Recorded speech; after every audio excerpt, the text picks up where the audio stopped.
Welcome to Saurabh Joshi's wedding. हाँ और क्या, इतनी सारी क्लिप्स देख चुका हूँ शादी की, मुझे लग रहा है मैं खुद मंडप में बैठा हुआ हूँ। सौरभ की बीबी ये, सौरभ की बीबी वो, सौरभ सौरभ सौरभ। अरे भाई, अंबानी के बाद अगर किसी की शादी चर्चे में गई है तो वो है सौरभ जोशी। हाँ वो अलग बात है कि लोग ट्रोल ज्यादा कर रहे हैं, बट चर्चे में पूरी गई है। अब तक तो बहरों के कान में भी चला होगा, ओहो सौरभ जोशी की शादी हो रही है। तो चलो स्टार्टिंग से स्टार्ट करते हैं और देखते हैं ऐसा तो क्या ही हो गया सौरभ की बैटिंग में जो एक इंटरनेशनल गॉसिप बन गई।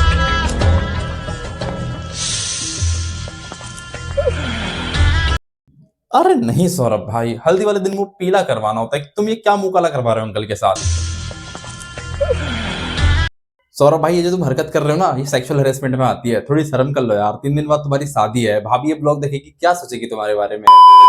अभी ये अवंतिका ये करना चाहती थी पर बेचारी गिर गई, कोई बात नहीं, होता है, इट्स वेरी नॉर्मल। पर सालो तुम सब तो शर्म कर लेते, उठाओ जाकर उसे। भाई सीरियसली कोई उसे उठाने ही नहीं गया, ऊपर से वो क्लिप ब्लॉग में और डाल दी। सौरभ भाई तुम्हारी तो वाइफ होने वाली, तुम तो उठाने चले जाते, तुम्हें वायरल क्लिप्स ही तो निकालनी थी। वो गिर गई थी, तुम उठाने चले जाते। कितनी प्यारी प्यारी रील निकलती, लोग बोलते कितना केयरिंग बंदा है, वाइफ की गिरती तुरंत उठाने चला गया। एकदम प्यारी प्यारी रोमांटिक रोमांटिक रील्स निकलती तुम्हारी, लोग तुम्हारे बारे में अच्छी अच्छी बातें करते, तब भी तुम्हारी शादी चर्चे में रहती भाई। पर नहीं, तुम चाहते हो लोग तुम्हें ट्रोल करें, तुम्हारे बारे में गलत ही बातें करें। चलो यहाँ तक तो फिर भी ठीक था, जब बेचारी ने अपना दुख सुनाया और डांस भी हो गया हमारा बढ़िया।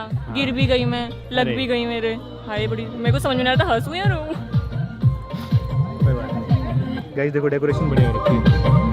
भाई वो बेचारी अपना दुख सुना रही है, गाइस देखो मैं गिर गई, मेरे चोट लग गई, मेरे समझ नहीं आ रहा मैं हंसूं या रोऊं।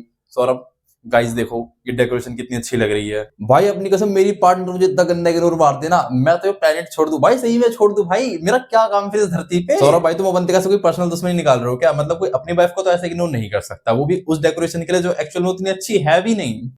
मेरी शादी वाले दिन मेरी पार्टनर हमारी शादी के ब्लॉग में मुझे इग्नोर कर दे तो मैं तो हाथ खड़े कर दूं, जब मुझे नहीं करनी शादी, तू पहले ब्लॉग ही बना ले जा। वाइफ है सौरभ भाई तुम्हारी, थोड़ी शर्म कर लो। खैर शर्म की एक्सपेक्टेशंस करना सौरभ भाई से तो बेकार ही है, जब डांस करते टाइम नहीं आई शर्म तो अब तो क्या ही आएगी।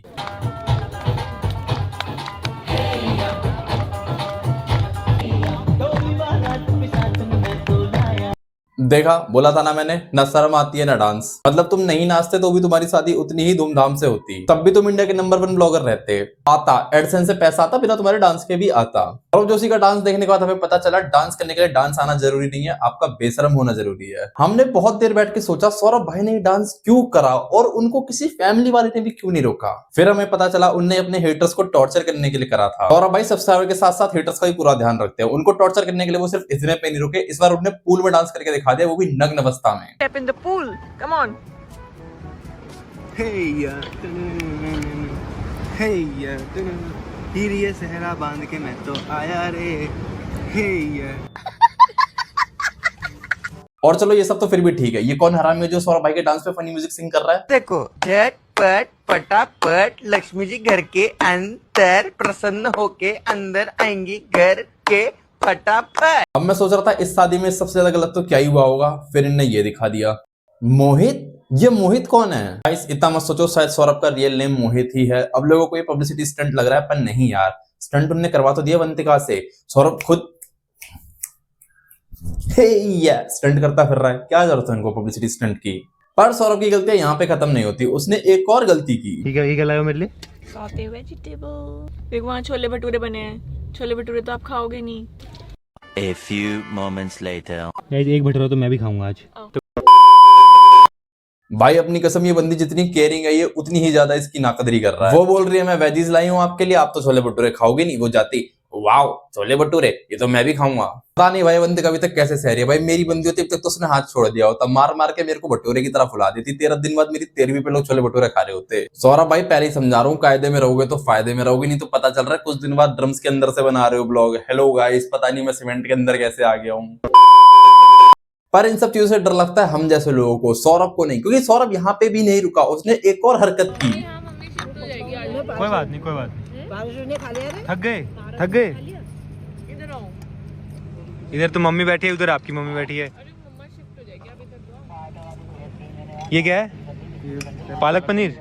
क्या सौरभ भाई यहाँ कसम कसम खा रखी है क्या उसकी बात ना मानने की? भाई अगली बंदी जब बुला रही है तो चले जाओ ना, क्या हर वक्त ब्लॉग ब्लॉग ब्लॉग ब्लॉग आएंगे? सौरभ के जल्दी पिटते हुए के ब्लॉग भी आएंगे। सौरभ इकलौता ऐसा बंदा होगा जिसकी शादी के बाद 21 के नहीं डोमेस्टिक वायलेंस के निशान दिखेंगे। मैं तो कह रहा हूँ सौरभ के व्यूअर्स से थोड़ी नजर बना के रखो, किसी ना किसी ब्लॉग में तुम्हें पिटाई के निशान दिख जाएंगे उसके शरीर पे। हालांकि कितने भी खराब हरकतें हैं उसकी, पर ठीक है, डोमेस्टिक वायलेंस तो नहीं होना चाहिए उसके साथ। बाकी मैं देख रहा हूँ कुछ लोग इनको अननेसेसरी हेट दे रहे हैं, अवंतिका को हेट दे रहे हैं कि सौरभ इससे ज्यादा अच्छी डिजर्व करता है। भाई मैंने शादी के सारे ब्लॉग देख लिए, एटलीस्ट सौरभ इससे तो अच्छा डिजर्व नहीं करता भाई, उसको तो किस्मत से ज्यादा ही मिल गया है। वो उस बंदी की तो कदर कर नहीं पा रहा है, तुम्हें और अच्छी दिलवानी है। बाकी यार किसके लिए क्या अच्छा है कौन अच्छा है, मेरे हिसाब से वो हमें उन पे ही छोड़ देना चाहिए जिन दो लोगों को हम जानते नहीं है। एक नई लड़की जिसको हम जानते नहीं है, उसके बिना जाने हम उसको इतना हेट दे रहे हैं, जो कि बिल्कुल भी अच्छी चीज नहीं है। हम नहीं जानते उन लोगों को, यू नेवर नो कौन कैसा है। उनने अपना डिसीजन लिया है, उनको पता है वो क्या कर रहे हैं। आप जो ब्लॉग में देख रहे हो वो देख रहे हो जो वो आपको दिखा रहे हैं। ग्राउंड लेवल पे क्या है, कौन कैसा है, उनके बॉन्ड्स कैसे हैं, आपको नहीं पता। शायद यही वो तरीका है जिससे ब्लॉग वायरस जाते हैं, आपको नहीं पता ना।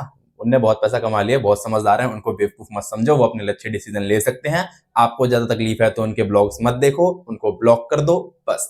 आज के लिए इतना ही, वीडियो को एंड करते हैं। और अगर वीडियो अच्छी लगी तो वीडियो को लाइक शेयर कमेंट और चैनल को सब्सक्राइब कर लेना, और बाकी मिलते हैं नेक्स्ट वीडियो पे।